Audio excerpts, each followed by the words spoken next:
2025년 10월 27일 월요일 충무이키 해축팬 433화 시작해보도록 하겠습니다. 안녕하세요, 최현성입니다. 네, 안녕하세요, 한효준입니다. 네, 팟캐스트 해축팬은 스포티파이, 팟빵, 유튜브에서 즐기실 수 있습니다. 또 매주 월요일 7시 30분, 저녁 7시 30분에 치즈직에서 그라운드 빅풋 채널에서 라이브를 하고 있으니까요. 많은 관심 또 부탁을 드리겠습니다. 광고 문의는 하단에 이메일 또는 공식 인스타그램을 통해서 연락 주시면 됩니다. 충무이키는 프리미엄 블루라이트 차단 안경 루크아이와 함께합니다. 또 옵타의 데이터 브랜드 모기업이자 세계 최고 축구 데이터 공급업체인 스탯스 플랫폼의 국내 공식 협력사 그라운드 빅북과도 함께합니다. 자, 그러면 이제 또 이번 주도 시작을 해보도록 할 텐데 오늘은 또 일단 처음 시작하기 전에 말씀을 드려야 될 게 네. 거의 대부분 경기 위주로 좀 얘기가 될 것 같아요. 일단 그렇죠. 뭐 다루는 경기들이 좀 네, 어쩌다 보니까 많아졌어요. 수밖에 네. 없었던 주였던 것 같아요. 원래 스타트는 한 2경기 정도 하겠지 이렇게 네. 스타트를 했는데 생각보다 이변이나 아니면 좀 짚어볼 만한 포인트들이 많은 경기들이 좀 생겨가지고 그렇죠. 이번 뭐 하여튼 요즘 뭐 시즌 초반이라서 그런지 뭐 이런 경기들이 많이 나오고 해서 경기들이 한 6개인가 이렇게 있어요. 네. 그러니까 다 막 리뷰를 할 건 아니고 일단 엘클라시코 중심으로 좀 경기 리뷰는 들어가고 나머지 경기들은 좀 이제 이슈 위주로 좀 경기 내용 뭐 전술 뭐 이런 것보다는 이슈 위주로 좀 살펴보는 시간을 가져보도록 하겠습니다. 그래서 일단 그거를 알려드리고 자 그러면 이제 축구로 들어가 보기 전에 다른 얘기를 좀 해보자면은 뭐 이것도 여러 가지 얘기를 해보는 또 시간이니까 네. 요즘 또 떠오르는 얘기들을 해보면은 우리야 이제 리그 유럽 축구 초반에 시작해가지고 이제 막 시작해가지고 붐업을 하는 단계인데 네. 이제 여기 옆 동네 스포츠 야구를 보면 이제 다 시즌을 맞춰가는 또 단계라서 그렇죠. 한국에서도 이제 코리안 시리즈, 한국 시리즈 이제 지금 저희가 녹음하는 지금도 진행이 되고 있고 그리고 미국 메이저 리그도 이제 월드 시리즈 해가지고 이제 마지막으로 좀 달려가고 있는데 예준이는 그러니까 축구 말고 네. 다른 스포츠를 좀 보나요? 많이 봅니다. 굉장히 많이 여타 보는데. 스포츠도 본다. 네. 야구는 또 예전에 제가 어릴 때 진짜 어릴 때긴 합니다만 했었어요. 네. 리틀 야구? 네. 선수로 가기 전에 이제 그만을 뒀었는데. 네, 그렇죠. 이제 10살 밑에 친구들이 하는 그런 게 있죠. 네. 그만큼 좀 야구를 좋아했었고 되게 많이 즐겨서 보기도 했었는데 최근에 안 보다가 다시 좀 보게 됐어요. 원래는 MLB 쪽만 좀 챙겨보다가 최근에 다시 이제 KBO가 좀 붐업이 되면서 요즘 엄청 뭐 물론 이제 축구도 요즘 굉장히 붐업이 많이 돼서 티켓도 많이 팔리고 시청률도 좀 나오고 하지만 야구는 이제 뭐 그것보다 시장도 훨씬 크고 사실 저도 이제 직관 가려고 몇 번 알아본 적이 있었는데 이게 쉽지가 않더라고요. 그렇죠. 거기도 시스템이 신기해. 우리 네. 여기는 그냥 뭐 예를 들어 FC 서울이다 하면 그냥 아이디 만들어서 예매하면 되잖아요, 그냥. 근데 여기는 야구는 선예매라는 시스템이 또 있어가지고. 네, 이게 선예매가 또 되게 복잡합니다. 네, 뭐가 단계가 많아요. 네. 1단계도 있고 뭐 하여튼 단계가 몇 개 있어서 좀 단계를 높게 하려면은 조금 비용을 좀 내야 되는. 네. 물론 이제 프리미어리그 아마 직관 가시는 분들은 알 텐데 거기도 약간 그런 시스템을 해요. 그래서 저도 알고는 있었는데 갑자기 야구에서 이 프리미어리그에서만 보던 시스템이 등장하니까 좀 신기하긴 하더라고요. 네. 아무튼 그래서 이제 야구를 좀 챙겨 보곤 있는데 제가 또 공교롭게도 다 빨간 팀을 좋아해요. 축구도 아스날 좋아하는데 이 야구도 MLB는 이제 필라델피아 필리스를 좋아하고 이 야구 국내 야구는 SSG 쪽을 랜더스. 이제 구 SK를 네. 좋아했었거든요. 둘 다 포스트 시즌은 갔는데 네. 이게 아쉽게도 네, 그렇죠. 최종의 자리까지는 못 올라가는 그런 좀 3자의 느낌이 나서 좀 아쉽지만 그래도 재밌게 봤던 것 같습니다. 둘 다 공교롭게도 뭐 업셋을 당했네요. 네. 결국 플레이오프에선. 뭐 특히 네. 필리스 같은 경우에는 올해 되게 잘했거든요. 정규 시즌에. 그렇죠. 엄청 잘했고 뭐 역대급 시즌이었고 뭐 선수들도 되게 이제 개개인적으로 잘하는 선수도 많고. 네. 근데 딱 네. 다저스 만났을 때 뭔가 불안했어요. 아무래도 이제, 좀 체급이 있는 팀이다 보니까 그래도 다저스를 여기서 만나는 게 쉽지 않을 수도 있겠는데라고 생각을 했지만 생각보다 더 아쉽게 크게 무너져서 그 팀이 돈도 많이 쓰고 그쵸. 올 시즌 이제 끝나고 뭐 이제 자유계약으로 막 풀리는 선수도 있고 해서 네. 우리 영끌 해가지고 이제 막 마지막 원기옥이다 그랬는데 좀 마지막엔 생각보다 좀 허무하게 좀 마무리가 됐고 뭐 어쨌든 뭐 선발 투수 에이스 투수 하나 빠져가지고 그것 때문에 조금 아쉽긴 했는데 뭐 어쨌든 이렇게 된 이상 이제 미국의 빨간 팀은 조금 이제 휴식기에 좀 들어가지 않을까. 물론 그쵸, 이제 네. 돈을 계속 풀 수도 있겠습니다만 그 쉽지가 않거든요. 지금 슈아버가 너무 잘해가지고 너무 비싸져가지고 거기다가 슈아버는 플러스로 더 잡으면은 좀 못 잡지 않을까. 그거 잡으려면은 이제 고가는 다 털어내야 되는 상황이기 그쵸. 때문에 그래서 거기는 조금 이제 휴식기에 조금 들어갈 것 같고 그리고 한국의 빨간 팀은 뭐 그래도 어느 정도는 뭔가 뭐 갑자기 막 내년 시즌 망했어요 이런 것보다는 그냥 좀 이제 유지가 되지 않을까 이 흐름이. 근데 솔직히 저 플레이오프가 좀 많이 실망스러웠어요. 저는 거기도 이제 밑에서 올라온 팀한테 뭐 필라델피아도 그 와이드 카드부터 올라온 다저스하셨고 여기도 이제 그 와이드 카드 시리즈에서 그 올라온 삼성한테 또 업셋을 아니 SSG가 좀 불펜이 강한 팀이잖아요. 네. 근데 이 불펜 강하다고 선발이 파업을 했더라고요.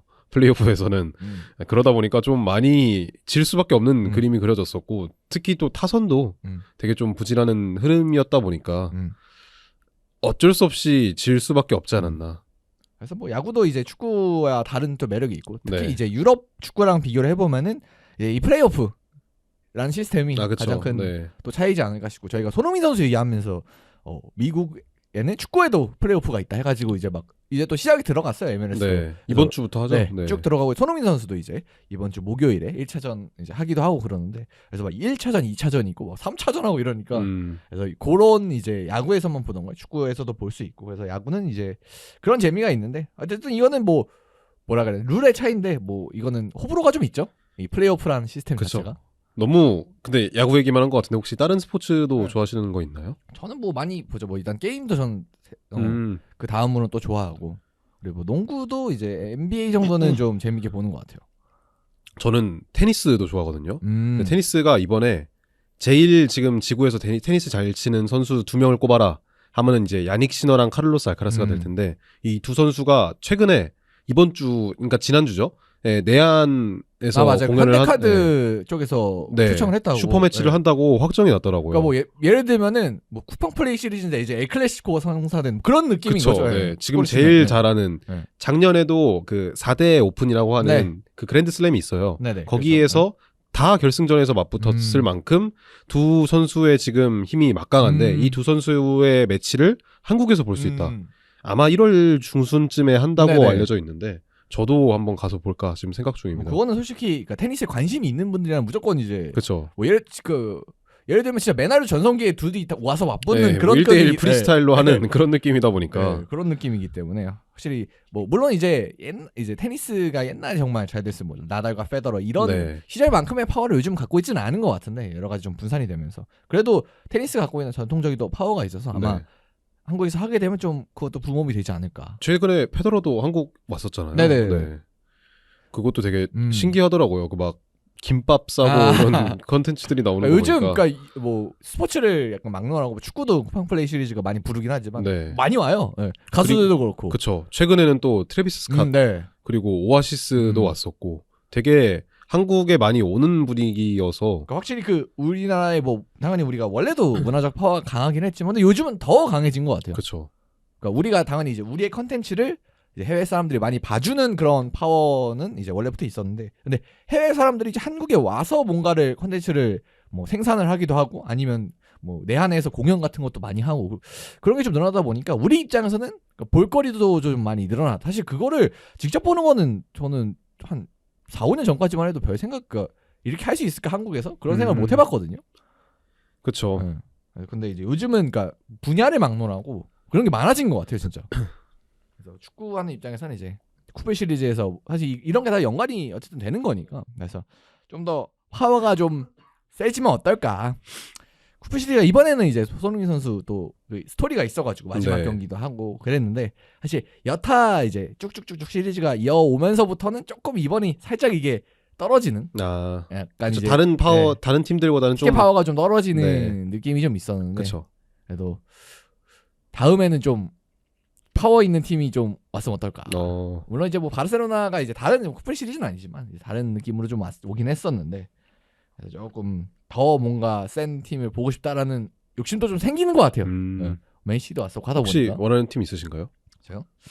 저는 뭐 개인적으로는 바이에른 뮌헨은 한번 왔었는데 그러니까 바이에른 뮌헨하고 뭔가 연관성 있는 뭐 예를 들면 뭐 도르트문트를 같이 부른다던가 해서 그러니까 그런 게 있었으면 좋겠어요. 그러니까 그냥 단순히 바이에른 뮌헨 보고 싶다 보다는 뭐 도르트문트 같이 불러서 델 클라시코 아니면 그냥 레알 마드리드 바르셀로나 불러서 엘 클라시코 뭐 이렇게 약간 그냥 뭐 유명 팀 2명 그냥 2팀 붙이는 것보다는 약간 조금 덜 유명하더라도 한 팀이 좀 스토리가 있는 뭐 예를 들면 뭐 리버풀 에버튼 불러서 머지사이드 더비 시키고 그러니까 그런 뭔가 스토리를 그래도 좀 이제 첨가하면 더 재밌지 않을까. 그렇죠. 단순한 그러니까 스타 구경보다는 이제 뭔가 더 발전된 게 있었으면 좋겠다라는 욕심은 있긴 하거든요. 최근에도 보면은 뭐 아시아 투어를 돌 때도 같이 도는 경우들이 많잖아요. 그 북런던 더비도 했었잖아요. 이번에. 그렇죠. 네. 홍콩인가 싱가포르에서. 네. 그런 경우가 있으니까. 그다음에 엘클라시코도 뭐 미국에서 한 적이 뭐 꽤 많고요.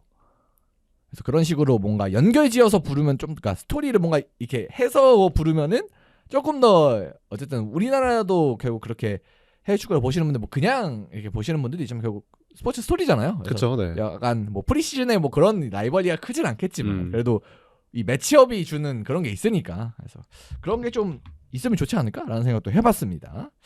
자, 그래서 오프닝 토크는 여기까지 또 해봤고 자연스럽게 축구 얘기로 마무리가 됐으니까 또 축구 경기 얘기로 들어가 와서 또 처음에 준비된 게 엘클라시코. 방금 엘클라시코 얘기가 나왔었는데. 그래서 이어서 가면 될 것 같습니다. 근데 사실 그 경기 얘기 들어가기 전에 이제 얘기를 하고 들어가면은 사전 토크 느낌으로 엘클라시코가 저는 사실 요즘은 그러니까 지난 한 2, 3년간 호날두와 메시가 모두 떠난 이후에 조금 저는 물론 그 전이 이제 우리가 다시 볼 수 없는 정말 사기적인 매치업이긴 했는데 메날두가 있었으니까 전 좀 실망스러웠거든요. 왜냐면 최근 경기가 다 바르셀로나가 원사이드하게 다 이기기도 했고 확실히 그 BBC 그리고 뭐 MSN이라 불렸던 그 공격진의 화려함과 진짜 그때는 진짜 지상 최고의 매치업이었어요. 그 엘클라시코라는 것 자체가.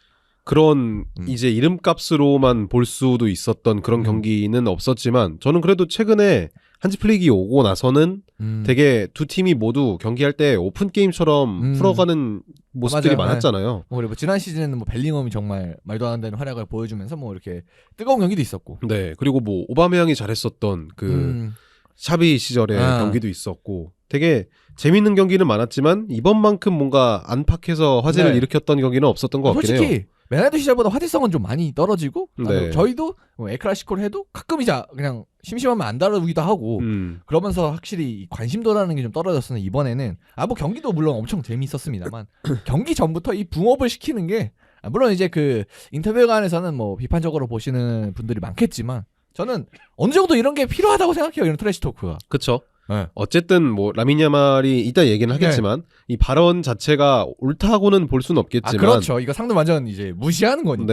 어쨌든 간에 라민 야말의 이 스타성이라고 할 수 있을까요? 이 스타성이 최근 들어서 많이 올라왔고 결국에는 발롱도르 2등도 수상을 했고 여기에 버금가는 레알 마드리드의 킬리안 엠바페라는 존재가 있기 때문에 이 두 자원의 활약으로만 보더라도 확실히 좀 이제 주목이 될 만한 매치업이 됐죠. 다시.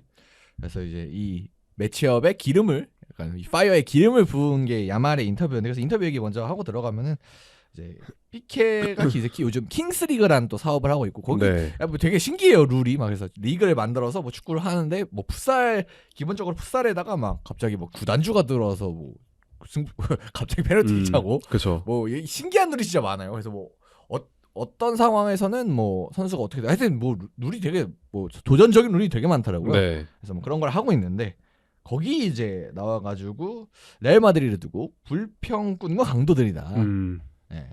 이제 불평꾼이라 하면 이제 최근에 심판 관련해서 레알 마드리드가 여러 가지 뭐 이렇게 하고 있는 거, 뭐 그런 거를 말하는 거겠죠? 그렇죠.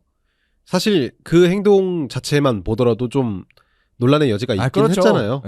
근데 이거를 이렇게 이야기했다는 것 자체가 어떻게 보면은 바르셀로나에게도 동기부여를 이끌 수는 있지만 반대로 봤을 때 이 레알 마드리드 선수들에게도 좀 되게 큰 자극제가 될 수가 있잖아요. 뭐 그리고 실제로 이 경기 후에 뭐 인터뷰 나온 거 뭐 추아메니 인터뷰도 이제 그것 때문에 좀 자극이 됐다. 얘기 나왔고. 뭐 이거는 근데 뭐 이거는 저는 이제 바르셀로나 입장에서는 사실 상대 괜히 이거 찔러가지고 안 그래도 지금 레알이 많이 져가지고 최근에 그래가지고 좀 끌어올랐을 텐데 그걸 이제 더 불타오르게 만들었기 때문에 바르셀로나 입장에서는 뭐 안 좋을 수도 있겠습니다. 그냥 제3자로 보니까 재밌다. 재미있다. 시작하기 전부터 이제 확실히 재미있다.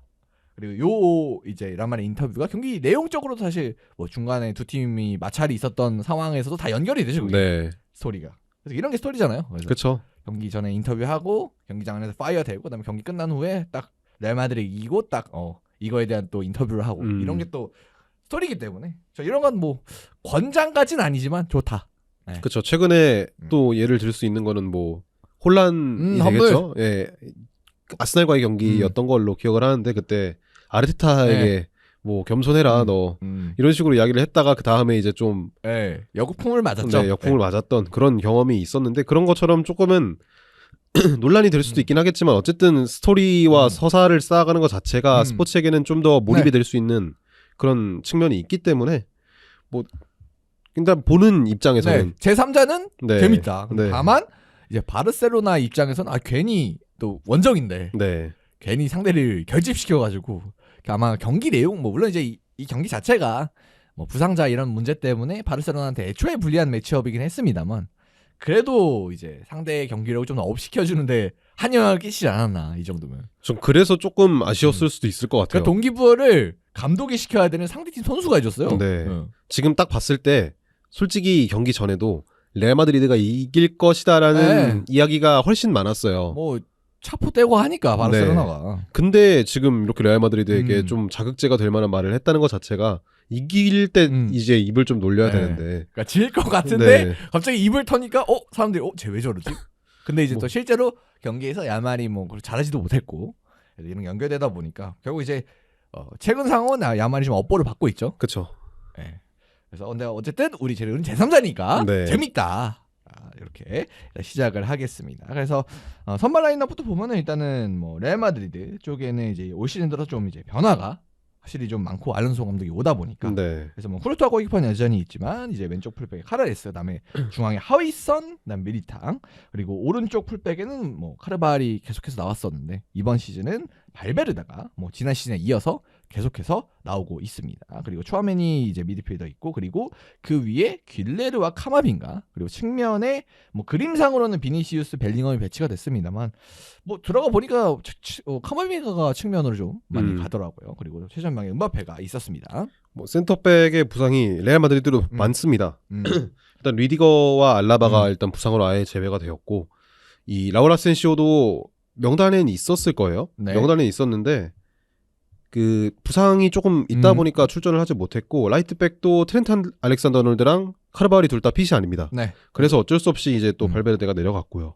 그래서 이렇게 나왔는데 어쨌든 부상자가 있지만 사실 레알 마드리드 센터백진은 뭐 밀리탕이랑 하이선 둘 다 워낙 잘하기 때문에 일단은 뭐 두 선수 중에 하나가 문제가 없는 한 경기력적으로는 크게 걱정 안 되는. 그리고 오른쪽 윙포워드의 카마빈가 내지는 이제 벨링엄이 나온 부분도 좀 주목할 만한 포인트였던 것 같은데 알론소가 이 오른쪽에 배치되는 선수는 왼발을 사용하는 게 되게 선호하는 것처럼 보여요. 맞아요. 그래서 어떻게 보면은 호드리고가 안 나오는 이유가 이 비니시우스의 경쟁자 내지는 이제 뭐 다른 옵션으로 생각을 하고 있는 것처럼 보이거든요. 그래서 후반전에 들어왔을 때도 이제 비니시우스가 교체돼서 호드리가 또 들어왔죠.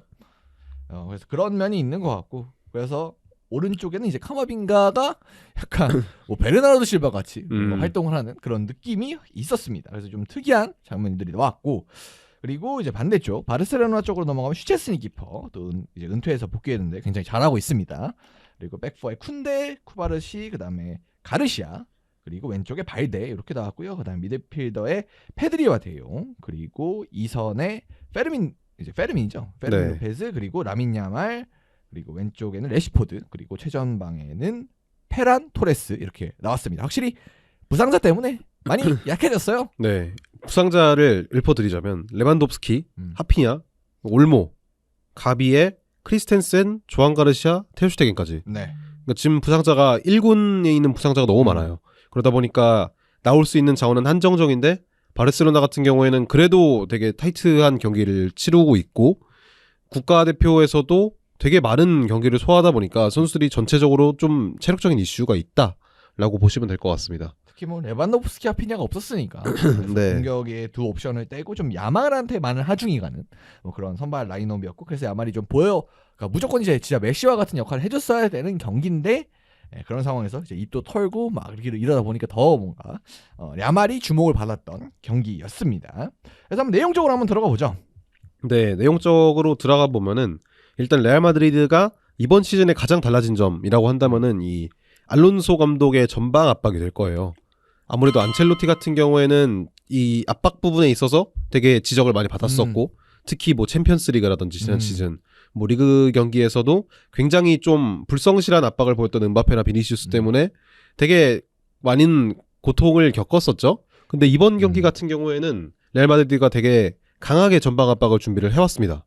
그래서 뭐 진짜 뭐 풀백도 많이 올라오고 네. 미드필더 3명은 완전히 전진해서 압박을 하고 해서 사실 지난 시즌과 뭐 중계 중에도 막 그 PPD의 수치 지난 시즌이랑 비교해주면서 압박 수치가 올라갔다 뭐 이런 것도 많이 보여줬었고요. 네. 사실 뭐 안첼로티 시절에는 좀 비니시우스, 음바페 이런 공존을 뭐 위해서였는지 모르겠지만 조금 두 선수가 앞에서 그냥 서 있고 네. 그냥 수비하다가 두 선수 튀어나가고 이런 식으로 했었는데 사실 알론소가 오다 보니까 이 전방부터 압박하는 그런 수비를 먼저 하는 그런 게 좀 강조가 되는 것 같습니다. 특히 바르셀로나 같은 경우에는 더용이나 페드리가 일단은 풀어주고 경기가 진행이 되는 경우가 많은데 이번 경기 같은 경우에는 이 더용이랑 페드리를 레알 마드리드의 전방 자원들이 되게 잘 눌렀어요. 네. 되게 잘 누르면서 중원에서 우위를 가져갔고 이 중원에서 우위를 가져가다 보니까 바르셀로나 입장에서는 이거를 어떤 식으로 풀어야 될지에 대한 해답을 찾지 못했던 것처럼 보였죠.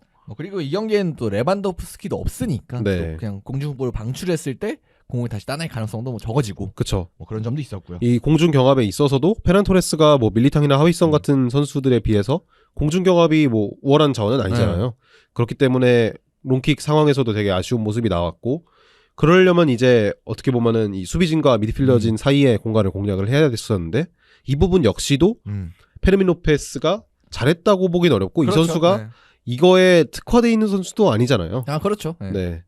물론 이제 하나 좋은 장면을 보여주긴 했습니다. 로페스가. 네. 그런 이제 전술적인 역할에 있어서는 좀 아쉬운 장면. 네. 그리고 뭐 골은 기록했습니다만 그 뒤에 장면에서 좀 아쉬운 장면. 뭐 이런 게 좀 있었죠. 뭐 바르셀로나 역시도 전방 압박이 성공을 하면서 득점을 만들긴 했습니다만 이 전체적인 압박의 시퀀스라든지 아니면 에너지 레벨 자체가 레알 마드리드가 훨씬 더 좋은 모습을 보였다라고 볼 수 있을 것 같아요. 그래서 확실히 레알 마드리드의 전술적 플랜이 좀 더 주목을 받았던, 네. 좀 더 인상적이었던 경기가 됐던 것 같습니다.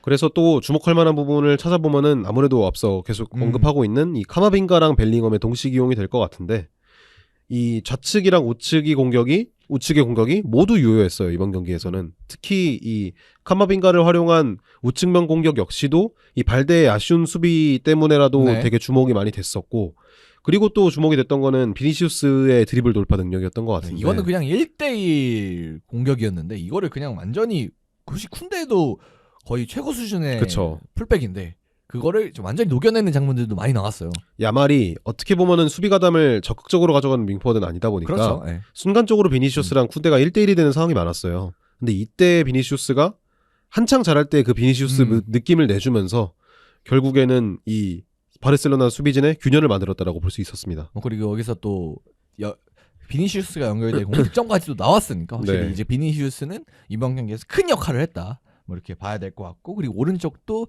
뭐 벨링엄 쪽에서 이제 어시스트가 한번 나오기도 했고 그리고 카마빙가가 뭐 사실 오른쪽으로 윙에서 뛰는 게 좀 흔한 그림은 아닌데 뭐 이 그림도 어쨌든 성공을 거두면서 알론소 감독의 플랜 A가 좀 잘 먹혔다 일단은 처음에는 그렇게 봐야 될 것 같아요. 그렇죠. 그러면서 이제 두 골이 나왔고 전반전이 끝나기 전에 1대1이었죠. 네, 1대1에서 전반전이 끝나기 전에 벨링엄이 역전골까지 만들어내면서 레알 마드리드가 좀 잘 풀어가는 듯한 그림이 그려지긴 했어요. 그래서 원래는 이제 거의 초반에 레알 마드리드의 흐름으로 갔고 그래서 음바페 득점이 나오고 막 이렇게 되면서 어쨌든 처음에는 이제 분위기가 좋았으나 갑자기 또 페르민 로페스죠? 페르민 로페스 동점골. 거기 근데 그러고 이제 바르셀로나 분위기로 살짝 갔다가 이제 막판에 또 변반 막판에 딱 비니시우스가 측면 붕괴하고 올린 거를 이제 공중볼 경험에서 이겨내면서 뭐 벨링엄까지 연결이 돼서 또 득점이 됐는데 확실히 이런 거 보면 바르셀로나 쪽에서도 센터백 두 명 가르시아랑 쿠바르시가 다 공중에서 좀 약하기 때문에 그런 리스크도 한번 두 번째 골에서는 터지지 않았나 그런 생각도 듭니다. 네, 하위선이 또 특이하게 이 공중 경합에 있어서 좋은 모습을 보여주기도 하잖아요. 키가 커요 일단 이 선수는. 특히 그리고 공격할 때 공중 경합에서 하위선이 되게 센 것 같아요. 그런 모습을 통해서 결국에는 벨링엄이 역전을 만들어냈죠. 그러면서 후반전이 진행이 됩니다. 후반전에는 레알 마드리드가 이르게 또 PK를 얻어내면서 굉장히 좀 되게 쉽게 풀어갈 수 있을 만한 기회가 주어지면, 그래서 만약에 이제 뭐 들어가진 않았지만 요게 들어갔으면 좀 더 레알 마드리드의 흐름으로 쭉 갔겠죠, 후반전에. 네, 그렇죠. 근데 이거를 슈체스니가 막아냈죠. 막아내면서 분위기가 되게 이상하게 흘러가기 시작합니다. 근데 이거는 잘 막은 게 아닌가, 슈체스니가. 그렇죠. 네. 음바페가 뭐 완벽한 킥을 처리한 건 아닙니다. 그건 되게 어려운 볼이라고 봤거든요. 근데 굉장히 반응을 잘해내면서 막아냈습니다. 진짜 와, 슈체스니는 은퇴한 선수라는 게 진짜 믿기지가 않아요, 지난 시즌부터.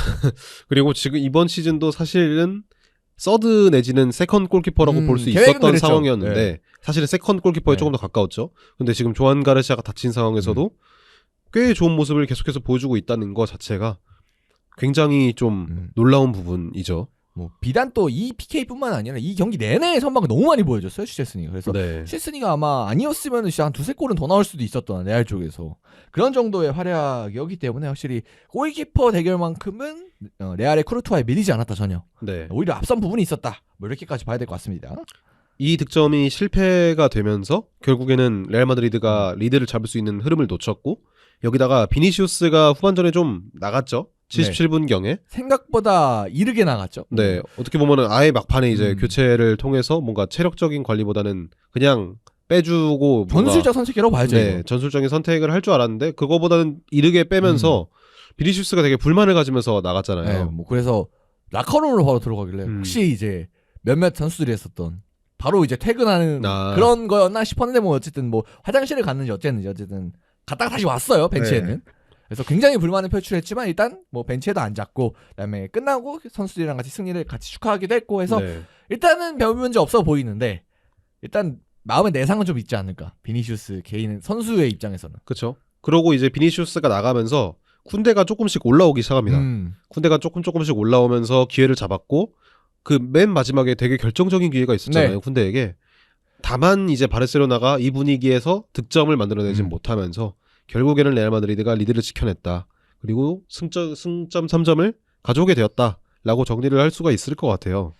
그래서 이제 레알이 완전히 뭐 내려서기를 선택하고 막판에는 뭐 벨링엄이랑 음바페까지 다 빼면서 완전 이제 수비 모드로 돌아섰는데 확실히 바르셀로나에서 이 퀄리티 있는 공격진들이 많이 빠지다 보니까 뭐 야말 빼고는 뭔가 만들어낼 수 있는 선수가 부족했다. 네. 그러다 보니까 야말도 무리한 움직임이 나올 수밖에 없고 페드리 같은 선수들도 이제 결국 조금 뭔가 내가 더 해야 되니까 무리한 움직임을 하고 그래서 이제 결국 막 페드리도 살짝 나온 거 이상한 그림들이 또 나왔단 말이에요.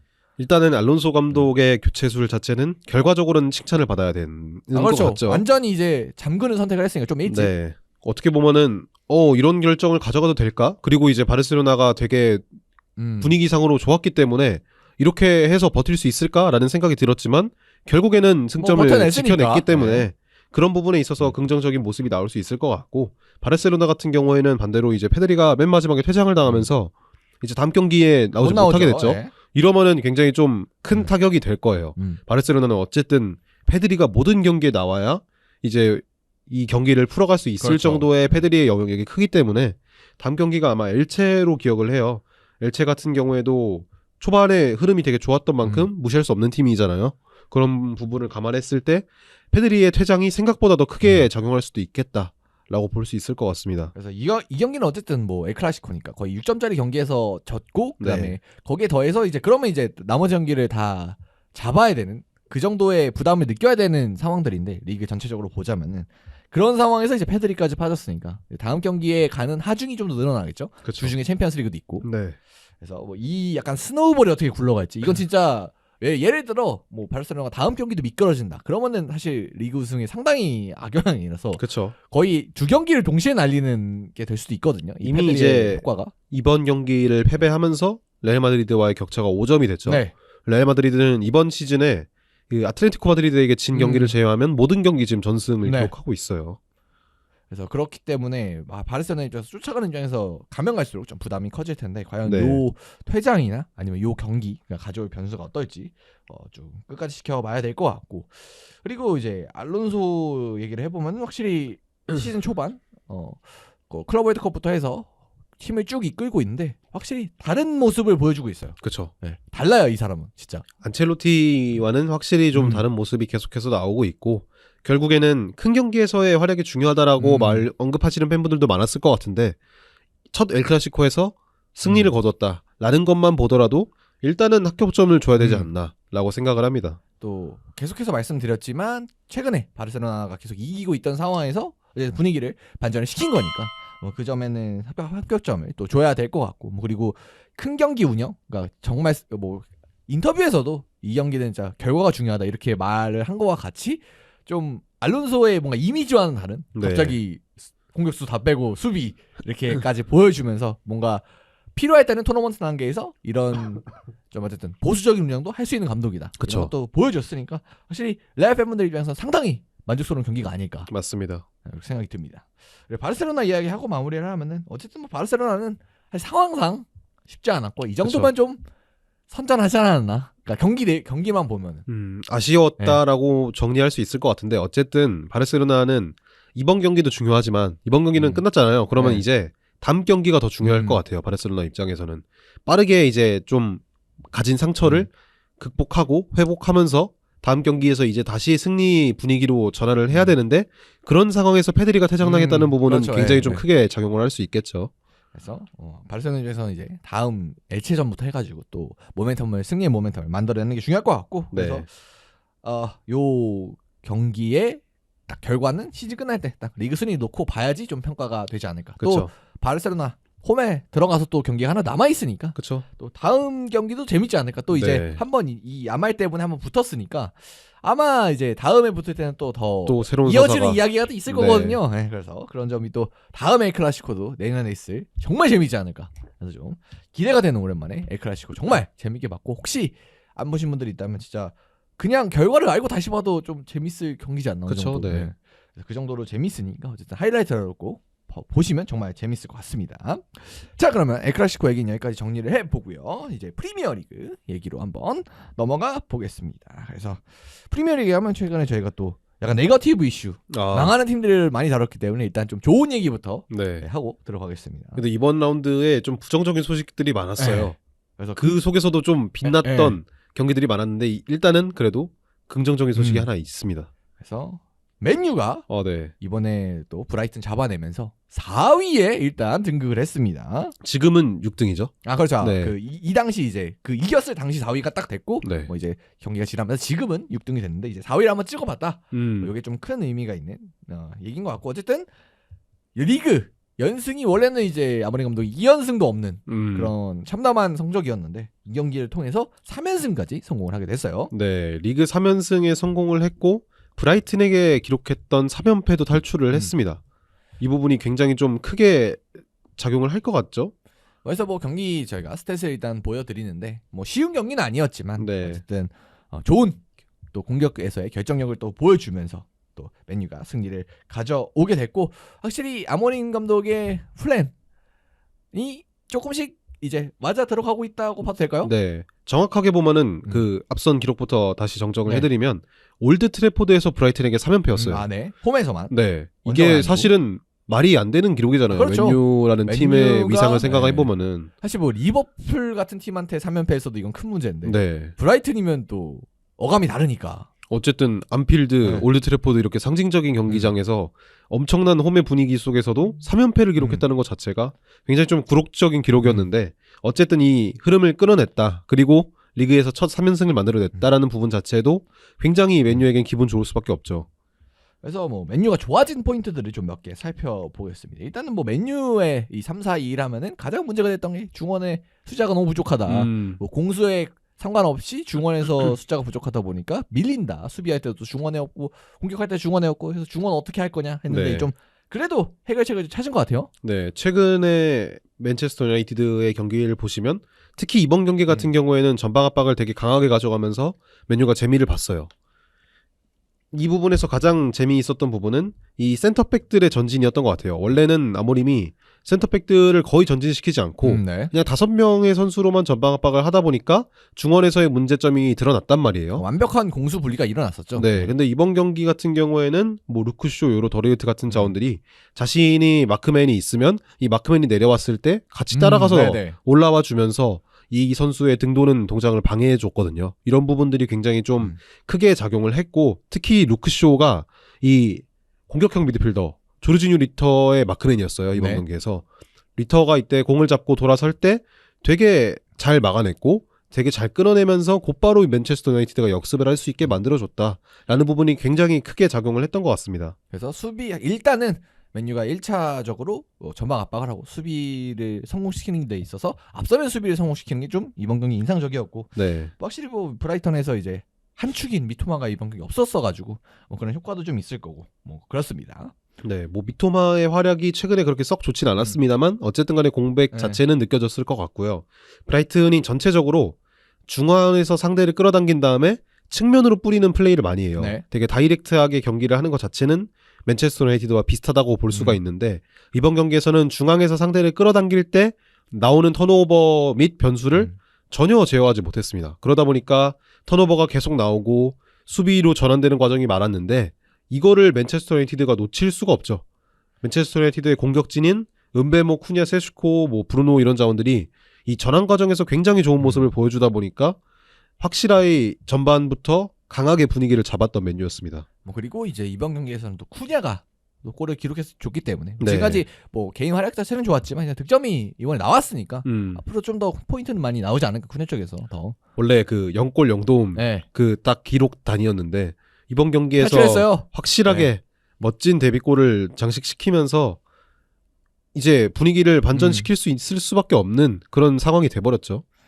일단 뭐 쿠냐는 부진했다고 보기는 어려운데 일단 뭐 부상도 있었고 부상도 좀 있었고 어쨌든 나올 골이 일단 나오게 됐고, 그리고 그 골이 너무 정말 결정력이 대단하게 보이는 그런 득점이 들어갔기 때문에 그거는 진짜 깔아차는 가마하기는 그건 정말 쿠냐의 클래스를 보여주는. 그래서 앞으로 좀 맨유 팬들이 많이 기대하셔도 되지 않을까, 쿠냐. 네.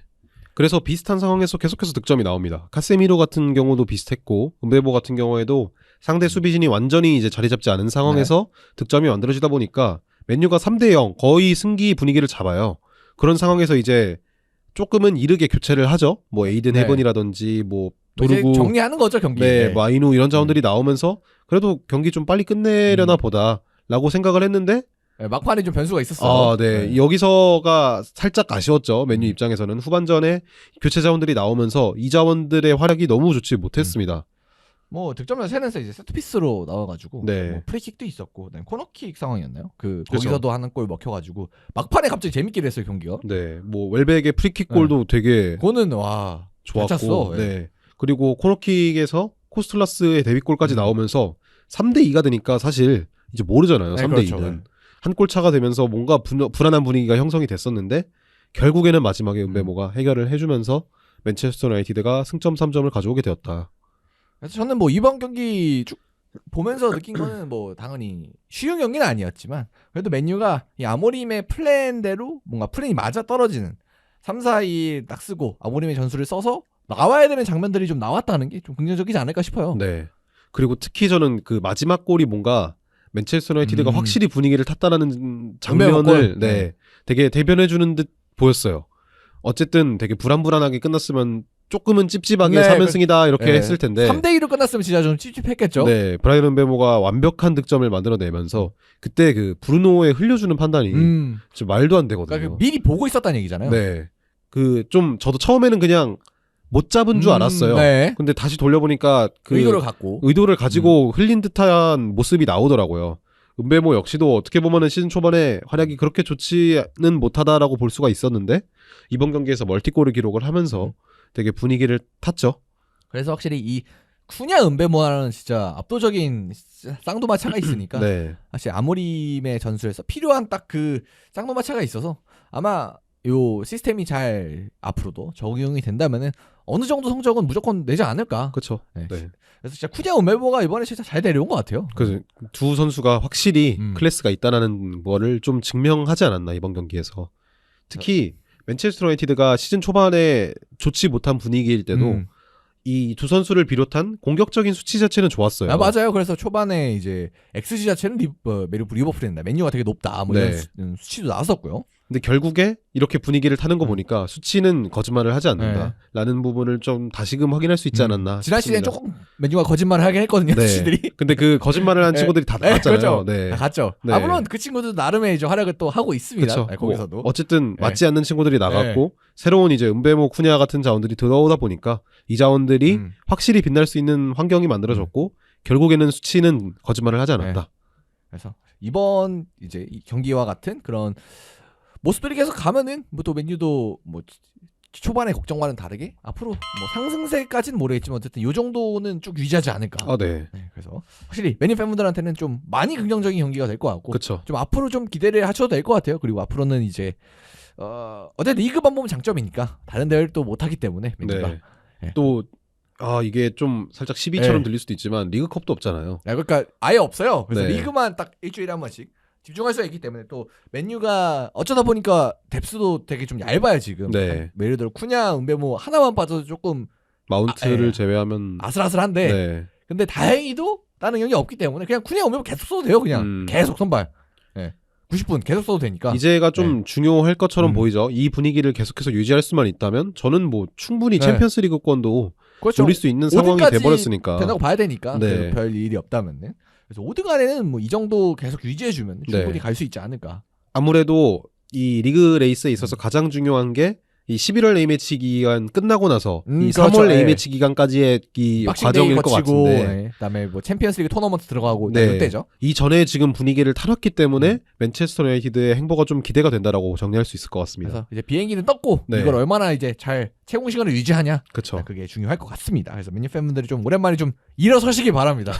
제가 좀 많이 누워 있었거든요. 진짜 뭐 얼마나 누워 있는지 모르겠어요. 기억도 잘 안 나는데 좀 드디어 좀 그 테나 잠깐 잘하실 때 이후로 드디어 좀 일어서시면 되지 않을까. 맞습니다. 생각이 듭니다. 자, 그리고 이제는 조금 이제 안 좋은 얘기 좀 해야 됩니다. 이거는 근데 좀 제가 리버풀 얘기를 할 건데 좀 같은 얘기를 너무 하는 것 같아서 좀 그렇긴 한데 안 할 수가 없어요. 이건 너무 안 좋아서. 사실 또 질 줄은 몰랐죠.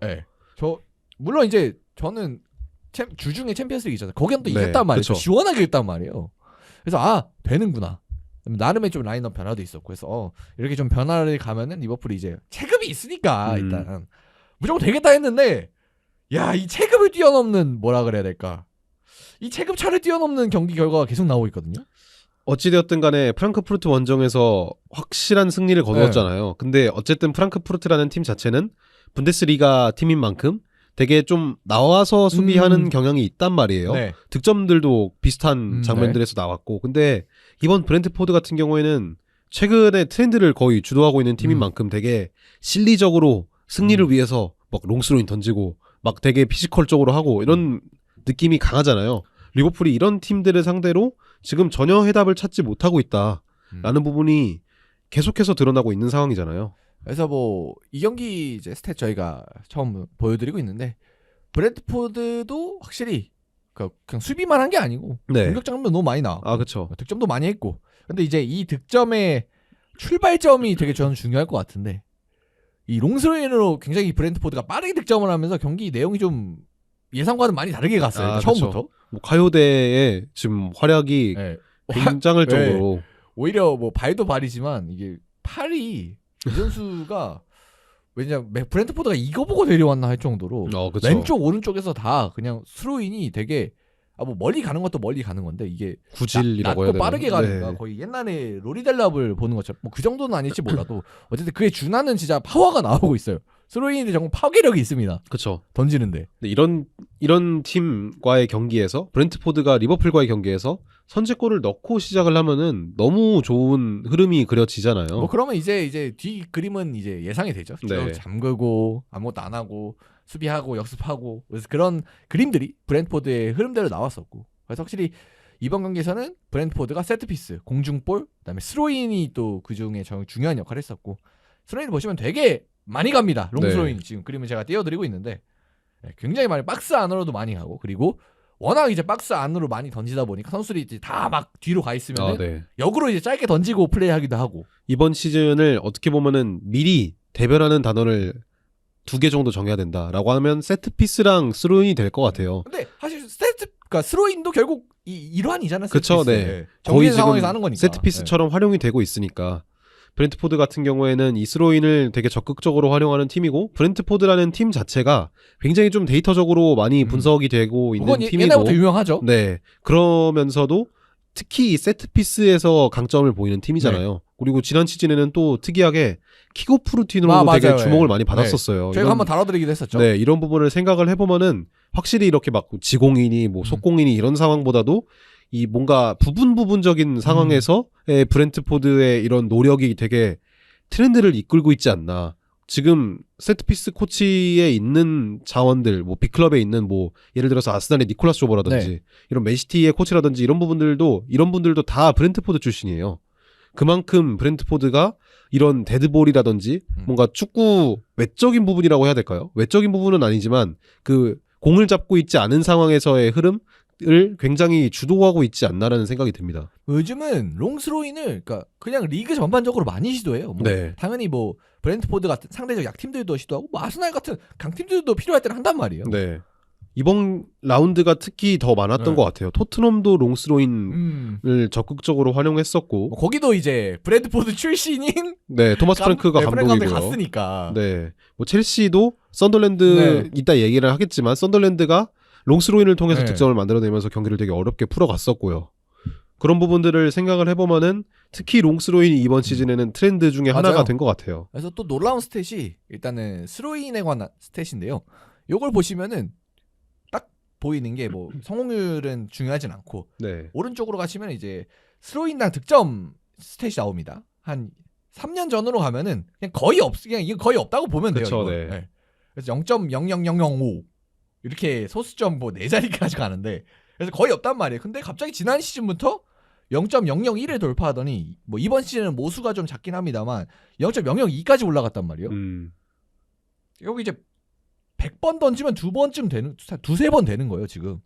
근데 스로인이 솔직히 경기 하면은 아까 저희가 그 화살표도 보여드렸지만 무조건 한 3-40번은 나오거든요. 그렇죠. 이게 스로인이 상대 이제, 골대 근처에서의 스로인만 지금 통계낸 게 아니잖아요. 그렇죠. 그냥 다 해요. 그런 부분을 좀 감안을 해보면 되게 유의미한 수치라고도 볼 수 있을 것 같거든요. 물론 이제 당연히 이거는 제가 구분해서 한 건 아니기 때문에 확실히 뭐 예를 들어 자기 진영에서의 스로인이 많거나 아니면 상대 진영의 스로인이 많을수록 뭐 그런 거에 따른 가중치는 또 필요하겠습니다만 데이터를 뽑을 때. 근데 요 단순한 수치만 보더라도 확실히 상대 진영에서 만약에 스로인 기회를 많이 얻는 그다음에 뭐 예를 들어 약팀이라도 상대 진영에서 스로인을 얻었을 때조차도 프리킥처럼 길게 전개해가지고 득점을 노릴 수 있다. 근데 이게 좀 약간 사기적인 것 같아요. 스로인을 차단한다는 건 말이 안 되잖아요. 그렇죠. 네. 뭐 그리고 잘 던지는 선수가 한 명 있으면 이거를 뭐 벽으로 방해할 수 있는 것도 아니고. 네. 굉장히 좀 참신한 접근이지 않나. 뭐 이제 뭐 프리킥 같은 거는 뭐 예를 들어 위험 지역에선 파울을 안 한다든가, 아니면 벽을 세운다든가, 뭐 있잖아요 여러 가지 방법들이. 그래서 이게 어떻게 보면은 최근에 측면에서 좀 빠른 공격을 시도하는 팀들이 늘어나고 있어요. 프리미어리그에서도 뭐 풀럼의 뭐 안토니 로빈슨을 비롯한 풀럼이라든지 아니면은 뭐 맨체스터 시티 같은 경우에도 마테우스 누네스를 좀 라이트백으로 활용하면서 측면에서의 속도를 올리려고 노력을 하고 있거든요. 그런 부분의 일환이 될 수도 있을 것 같아요. 어쨌든 측면에서 빠르게 공격을 진행을 하면은 코너킥 내지는 스로인이 나올 거고 상대 진영에서 이거를 어떤 식으로 활용하느냐에 대해서 조금 더 심화된 부분이라고 볼 수가 있을 것 같습니다. 그리고 스로인의 또 가장 사기적인 게 옵사이드 적용을 안 받기 때문에 그냥 딴 데 있어도 되죠. 선택권이 없어요. 다 내려가야 돼요 무조건. 이거 선택권이 없어요. 그 예를 들어 롱스로인이 강한 팀이라면 그래서 뭐 이제 그냥 던지기도 좋고 어차피 박스에 사람이 몰려 있으니까 아니면은 이제 그냥 상대방 다 빠져 있으니까 가까이 주기도 좋고 원래는 스로인에서 끊겨서 그것도 많잖아요. 실점 장면 중에. 네, 그런 리스크도 줄이면서 진짜 이런 리턴만 올리는 뭔가 이 사기적인 이 뭐라 그래야 약간 메타가 오지 않았나. 이 스로인 메타가 이번 시즌은 좀 많이 보이지 않을까. 맞습니다. 그래서 요즘은 스로인 상황에서도 뭔가 집중을 해야 되는 것 같아요. 그리고 각 팀의 스로인을 좀 잘 던질 수 있는 선수가 무조건 한 명은 있어야 되지 않을까 이제는. 뭐 훈련을 당장 시킬 수는 없을 테니까 아마 없는 팀들은 좀 한 명씩 알아보고 있지 않을까 이제. 토마스 프랭크가 괜히 시작하기 전에 시즌 시작하기 전에 콘테스트 했잖아요. 아 맞아요. 다들 던져봤다고 이걸. 그래서 단소가 선정이 됐었는데 그걸 괜히 한 게 아니다 싶을 정도로 이번 시즌에 많이 각광을 받을 것 같습니다. 그래서 뭐 선수들 사이에서는 이 스로인을 잘 던지는 것도 이제 하나의 경쟁력. 왜냐면 웬만하면은 뭐 예를 들어 풀백 중에는 풀백 정도면 그냥 둘이 비슷하면 센터백이나 비슷하면은 그냥 스로인 되는 애 쓰면 좋으니까. 그렇죠. 그래서 선수들 사이에서도 뭐 이제 요즘 유소년 선수들이나 이런 선수들 사이에 스로인 연습도 이제 각광을 좀 받지 않을까. 그리고 리버풀에서 한번 스로인 코치가 있었잖아요. 아 그렇죠. 뭐 창 던지기가 하여튼 뭐 어디 육상 코치 데려왔다고. 그런 분들도 뭐 축구 구단에서 고용하는 경우가 좀 많아지지 않을까. 이게 진짜 정착이 된다면. 네. 아스날도 스로인 패턴이 되게 독특한 팀 중에 하나거든요. 의도적으로 앞에 있는 선수를 안 줘요. 그 좀 삼자 패스 같이 앞에 상대 골문을 바라보는 선수한테 공을 주는 경우가 많거든요. 그런 부분들처럼 이 파이널 서드에서의 스로인 역시도 어떤 식으로 이제 변화가 되는지 이 전술이 어떤 식으로 지금 진화가 되고 있는지를 주목하는 것도 굉장히 좋을 것 같습니다. 그래서 요즘도 축구를 볼 때 확실히 스로인을 또 주목해서 보면 상당히 또 제 축구를 재밌게 더 볼 수 있지 않을까 싶습니다. 자, 그래서 스로인 얘기를 해봤고, 그래서 이제 스로인으로 이제 득점이 나왔기 때문에 확실히 좀 변수가 많이 생긴 거죠.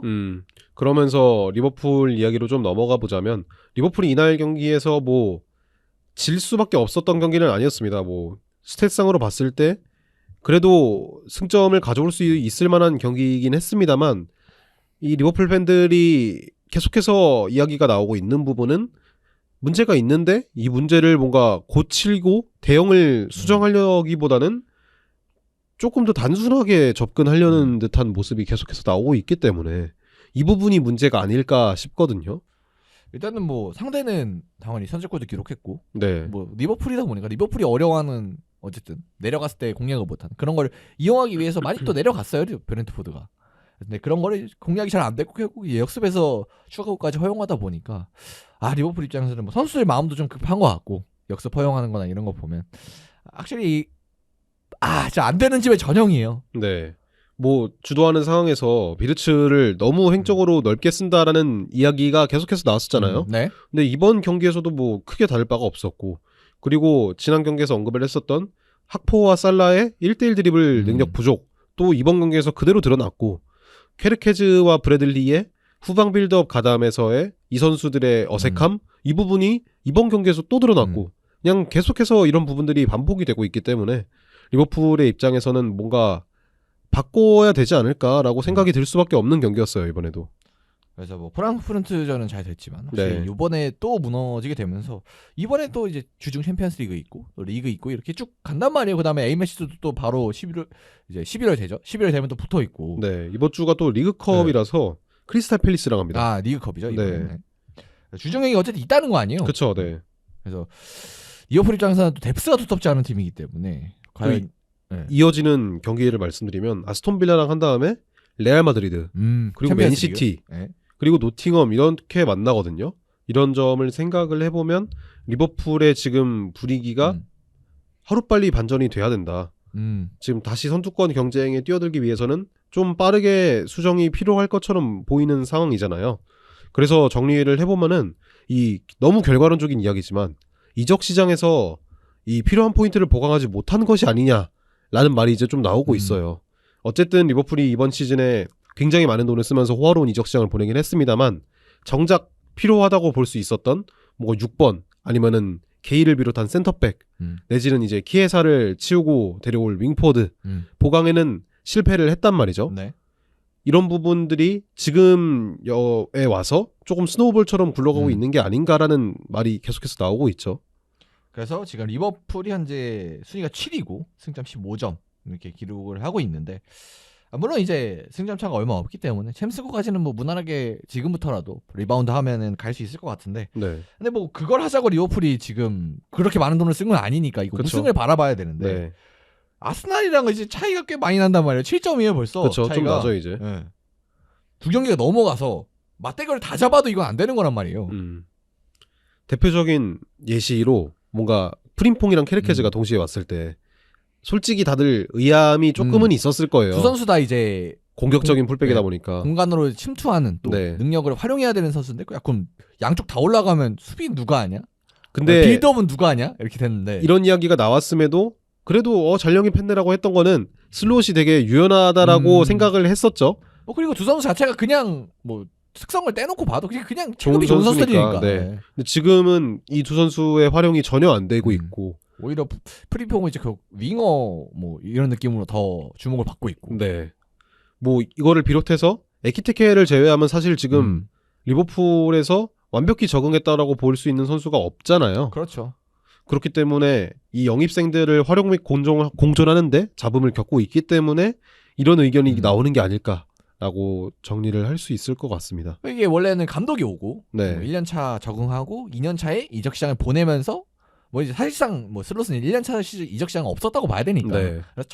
처음으로 이제 본인 스타일에 맞는 선수를 영입하고 이러면서 강해지는 게 일반적인데 여기는 오히려 이제 클럽 체제를 약간 계승한 지난 시즌은 잘 되고 이번 시즌 본인 스타일들을 좀 바꾸니까 좀 안 되니까 이게 감독에 대한 신뢰가 좀 많이 떨어진 것 같아요, 팬들이. 네, 지난 시즌에 어찌 보면은 한정된 자원으로 이 승점을 가져왔다는 게 되게 유연하다라는 칭찬을 받았었는데 어떻게 보면은 지금 상황에서는 클럽의 유산을 받아서 그냥 그렇게 한 거고 이 다음 시즌 너가 원하는 선수 영입해줬더니 지금 이 사단이 났다라고 이야기하시는 분들도 굉장히 많을 수밖에 없을 것 같아요. 그래서 진짜 뭐 지금은 아직 이런 얘기하기 많이 이르긴 하지만 계속되면은 이거 장담할 수가 없을 것 같거든요. 그쵸? 만약 이런 결과들이 계속되면. 네, 지금 사실 이제 경질 이야기를 안 할 수가 없죠. 물론 이제 지난 시즌 맨시티는 이거보다 조금 더 이제 긴 기간 동안 안 좋은 경기력을 보여주긴 했습니다. 그건 펩이고. 네, 해온 게 있는 감독인데 뭐 슬롯은 사실 그렇게 그러니까 오래 있지도 않았고. 만약에 저는 지난 시즌 맨시티 같이 하면은 사실 나갈 수도 있다고 보거든요. 그렇죠, 나가야죠. 그거는 사실 저는 남은 2경기에서 남은 4경기가 되겠죠. 그 11월 A매치 기간. 네. 그 4경기에서 만약에 4경기를 내리 다진다. 그럼 저는 가야죠. 그럼 가야죠. 무조건 가야죠. 무조건 가는 거고 거기서 뭔가 뚜렷한 성과가 없으면 교체하는 것도 저는 나쁘지는 않다고 봐요. 그러니까 이게 참 슬롯이 지난 시즌에 진짜 뭐 우승 감독이니까 당연히 그렇지만 뭐 유연하고 되게 뭔가 굉장한 명장으로 평가를 받았는데 갑자기 이게 이렇게 돈을 많이 쓰고 이렇게 떨어진 사람이 있었나? 그렇죠. 오히려 그냥 소방수는 아니고 어쨌든 없을 때 잘하다가 갑자기 돈 쓰고 못 하고. 거의 이번 이적 시장을 보냈을 때는 새로운 악의 제국의 탄생이다라는 평이 잇따랐었는데 돈이 몇천억 들어갔죠. 거의 한 3-4천억 썼죠. 근데 지금 분위기가 정말 좋지 못하다 보니까 리버풀은 하루빨리 조금 분위기를 반전시켜야 되지 않을까라는 생각입니다. 그리고 이제 더 안 좋은 건 뭐 계속해서 같은 문제가 반복되고 있다. 그래서 해결책을 찾아야 되는데 그리고 또 뭐 그나마 하나 다행인 거는 살라가 드디어 득점을 했습니다. 근데 살라가 좋아 보이진 않아요. 근데 어쨌든 뭐 본문은 텄으니까 살려야죠. 이거 어떻게 이거 진짜 어떻게 할 수가 없어요. 이건 이제 뭐 저희가 슬롯 비판을 많이 했죠. 이건 이제 감독 영역이 아니니까 이거 해줘야 돼요, 살라가. 그러니까 지난 시즌과 이제 가장 큰 차이를 두자면 뭐 당연히 뭐 선수 바뀌고 어쩌고 저쩌고 있지만 그냥 살라가 거의 괴물 같은 공격 포인트를 생산해내다가 그렇죠. 하나도 못하니까 거기서 사실 오는 게 좀 크겠죠. 네, 뭐 할 수 있는 부분에서도 못하다 보니까 그게 좀 아쉬운 게 느껴질 수밖에 없겠죠. 그래도 슬롯 체제 하에서 지금 살라가 그 골을 장면만 놓고 보면 좋았어요. 트래핑하고 득점하고. 근데 이제 다른 부분이 많이 아쉽긴 했는데 뭐 진짜 진짜 기도해야 돼 이거 어떻게 해야 돼요 이거 진짜 기도밖에 없어요 이건. 그렇죠. 화이팅 해야죠. 화이팅 하고. 근데 또 살라가 이게 이번 시즌에 네이션스컵이 그렇죠. 갔다 와야죠. 예정돼 있어서 이렇게 되면 진짜 살아나야 될 쯤 네이션스컵 가서 이제 열심히 이집트를 위해서 또 이집트 국가대표 가면 또 잘해요 요즘은. 그렇죠. 열심히 예를 들어 한 4강 결승 이렇게 가고 열심히 이제 이집트를 위해 헌신하고 또 체력이 떨어져서 고생하고. 그러면은 정말 살라한테 정말 이번 시즌은 정말 안 좋은 기록지가 시즌 끝나고 펼쳐질 가능성이 좀 있지 않나. 그래서 빨리 살아나요. 지금 살아날 시간 지금 2달 있으면 네이션스컵 떠나야 되거든요. 그렇죠. 얼마 없습니다. 그래서 빨리 살아나야 되는 살라와 리버풀이 되겠습니다. 그래서 만약에 다음 주도 결과가 좋지 않다면 이건 더 심각한 얘기를 우리가 해야 됩니다. 자, 그리고 이제 또 리버풀 말고도 이변에 희생양이 된 팀들이 있는데요. 일단 첼시 희생이 됐습니다. 홈에서 썬더랜드와 경기를 했는데 졌어요. 네, 뭐 공식전에 4연승을 기록 중이었습니다. 첼시가. 최근에 분위기 좋았죠. 네, 최근에 분위기가 나쁘지 않았는데 홈에서 썬더랜드에게 패배를 하면서 리그만 따지면 2연승 이후의 패배, 9라운드 종료 기준으로 9위까지 내려오게 되었습니다. 그래서 첼시 썬더랜드 경기 스탯 저희가 보여드리는데 확실히 이 경기는 뭐 썬더랜드가 이제 스로인으로 한 골을 만들어내긴 했지만 그냥 전반적으로 스탯만 봐도 첼시 입장에서 좀 많이 아쉬운 경기가 아닐까. 네. XG가 1을 넘기지 못했네요. 첼시가 이 썬더랜드 이야기부터 해볼까요? 썬더랜드 네, 그렇죠. 이야기를 해보면은 원래는 백포를 활용하는 팀입니다. 썬더랜드는. 그렇죠. 근데 이번 경기 같은 경우에는 헤르트라이다랑 발라드 그리고 무켈레가 모두 투입이 되면서 이 3명의 센터백을 활용한 5-4-1 전형 내지는 뭐 3-4-3 전형 이런 전형을 활용했어요. 이 전형이 첼시가 공략하는데 굉장히 어려움을 겪는 전형입니다. 이렇게 좀 소위 말해서 버스를 세운다 하죠. 그래서 버스를 세워서 내려앉아 버리면 첼시가 이거를 어떻게 공략해야 되는지에 대해서 마땅한 패턴이 아직까지도 없는 것 같아요. 물론 이게 어렵죠. 뭐 네. 어떤 팀이든 뭐 요즘 리버풀도 어려워하니까. 근데 이제 그게 뭐 지난 시즌부터 계속 그래왔으니까 요거에 대한 해결책은 좀 필요할 것 같은데 뭐 지금 이제 첼시 입장에서는 이런 거에서 좀 비벼줄 수 있는 리암 델랍이 없다는 게 좀 아쉽긴 하겠죠. 네, 뭐 마르크 기우가 나오긴 했습니다만 마르크 기우는 사실 기량 미달처럼 보였고 그리고 첼시 팬들이 아쉬워하는 부분은 뭔가 못할 수는 있어요. 못할 수 있는데 뚜렷한 그래도 뭔가 해결책이 있었으면 좋겠다라는 부분이거든요. 근데 첼시가 이렇게 내려앉은 팀을 상대했을 때 빠르게 전환해서 윙포워드가 뭔가 득점이나 크로스를 올리는 거를 제외하면은 뭔가 보여준 게 없습니다. 뭐 아스날 같은 경우에는 뭐 세트피스가 있고 리버풀 같은 경우에는 뭐 측면에서의 공략이 있고 뭐 이런 식의 패턴이 있어야 되는데 첼시는 그런 게 없다 보니까 답답함을 느낄 수밖에 없었고 뭐 엔소가 이날 경기에서 좋은 모습을 보여줬습니다만 전체적인 팀이 되게 정적인 모습을 보이면서 아쉬울 수밖에 없었다. 그리고 선제골을 기록했음에도 너무 이르게 동점골을 허용하면서 이런 분위기를 이어갈 수밖에 없었다라는 부분이 굉장히 아쉬웠던 것 같아요. 그래서 확실히 여기도 그 저희가 아까 말씀드렸던 스로인이 좀 굉장히 큰 전환점인데 원래 5-4-1 하다가 선제골 먹히면 이거는 그쵸, 끝이죠. 상당히 큰 타격인데 근데 이 스로인으로 인해서 파생된 득점으로 인해서 그냥 똑같이 플랜 A를 계속 고수할 수 있었던 썬더랜드였단 말이에요. 그래서 끝까지 버티다가 결국 마지막에 브로비에 딱 버텨주는 움직임 그리고 이제 마무리를 통해서 진짜 이거는 첼시가 뭐 어떻게 할 수가 없는 마지막에 그래도 좀 적극적으로 좀 더 해야 되지 않았을까요 수비를? 토신이? 그 부분이요. 네. 그 부분도 버텨주고 이제 내주고 다른 선수가 득점을 했는데 이야기를 해봐야 되는 게 토신이 결국에는 교체돼서 들어온 자원입니다. 아치안퐁이 이날 경기에서 잘했어요. 썬더랜드가 가끔씩 되게 압박을 세게 가져가는 경우도 많았는데 이때 아치안퐁이 전진을 되게 잘합니다. 어떻게 보면은 리디거 같은 느낌이 나는 선수인데 되게 좋은 모습을 보여줬음에도 70분경에 76분이었죠? 교체가 됐습니다. 이 교체를 가져갔다는 것 자체도 사실은 좀 의아할 수밖에 없는 상황이었는데 센터백 교체가 이제 뭐 부상 이런 거 아니면 흔한 일은 아니죠. 그렇죠.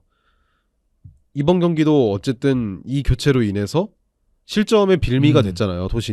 토신도 그렇고 찰로바도 그렇고 너무 불안한 모습을 보였다 보니까 브로비를 제대로 제어하지 못했고 이후에 들어왔던 탈비에게 결국에는 막판에 실점을 허용한 부분이 첼시가 이렇게 지는 경기가 꽤 있습니다.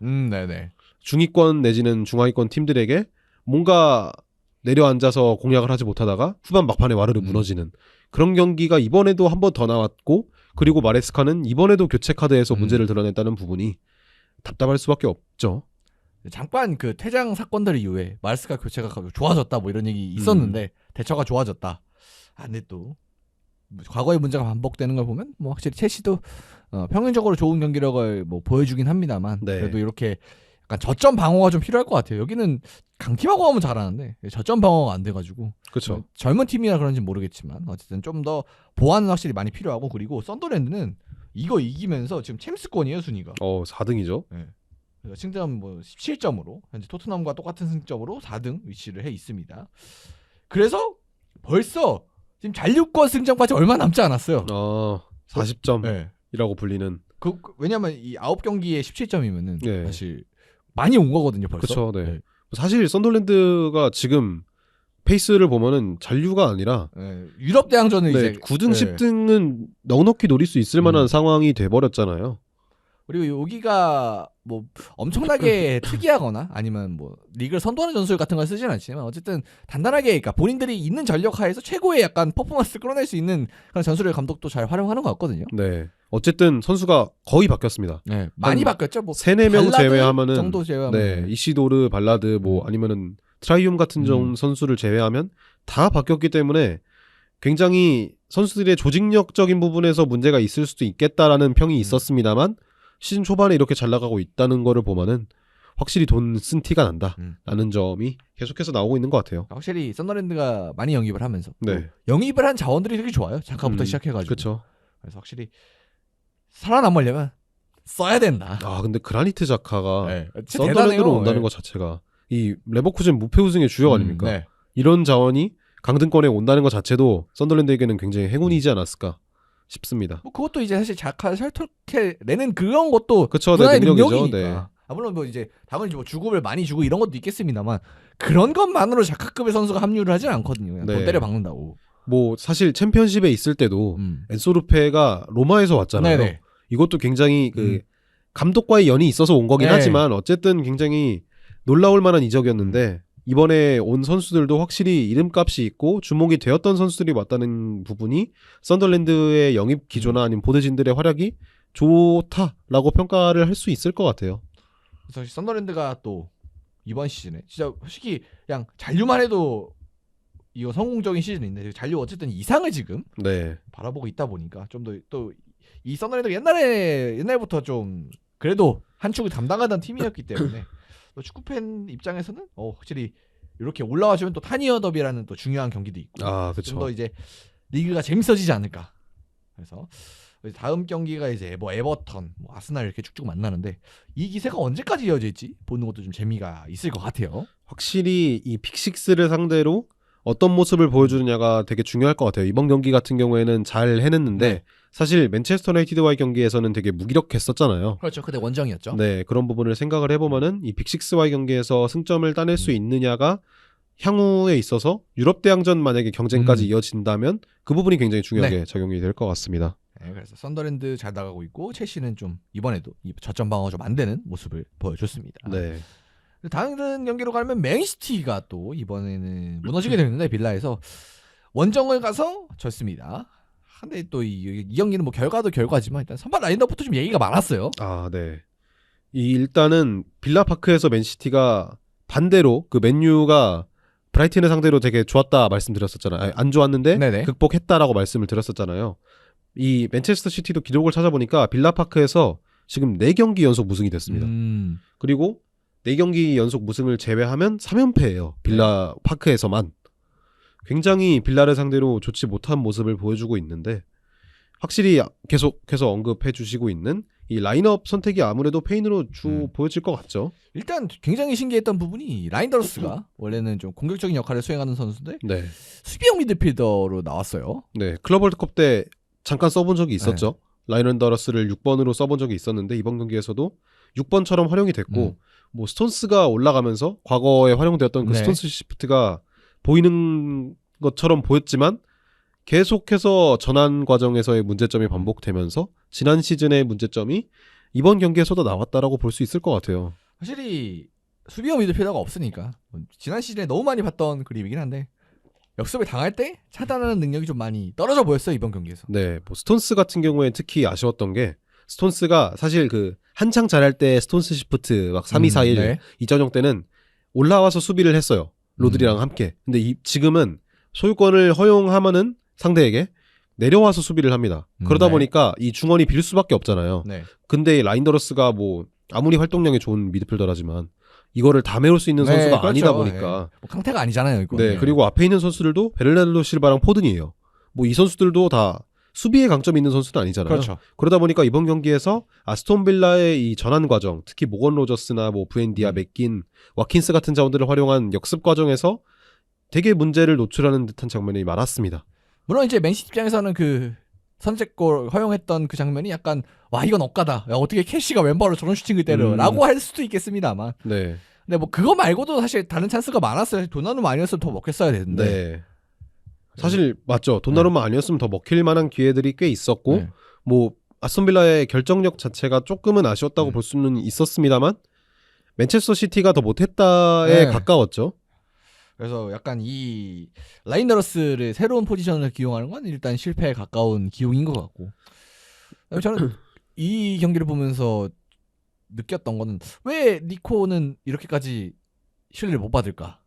근데 사실 나오면 좀 아쉽긴 해요. 네. 아쉽긴 하고 그리고 뭔가 새로운 시도를 해보려 했던 것 같고 결국에는 근데 이 부분보다도 저는 아쉬웠던 게 사비오랑 오스카르 밥의 활약이었던 것 같거든요. 측면? 네, 두 자원이 엄밀히 그냥 냉정히 못했습니다. 네. 그냥 너무 못했다 보니까 뭔가 해줄 수 있는 게 없었고 최근에 흐름이 좋았던 엘링 홀란도 이런 경기에서는 사실 뭔가 해줄 수 있는 게 없잖아요. 그래서 이 경기 뭐 기사 같은 거 헤드라인 봐도 이제 혼란이 막히면 대안이 없다. 그래가지고 뭐 기록적으로 나온 게 혼란은 굉장히 많은 골을 기록하고 있지만 다른 선수들 중에서는 멀티골, 그러니까 2골 이상을 기록한 선수가 없다. 오히려 이제 상대 버니 선수가 갑자기 맨시티 득점 2등에 이름이 올라 있고, 네, 지금 득점 순위를 보시면 1등 엘링 홀란이 11골입니다. 네.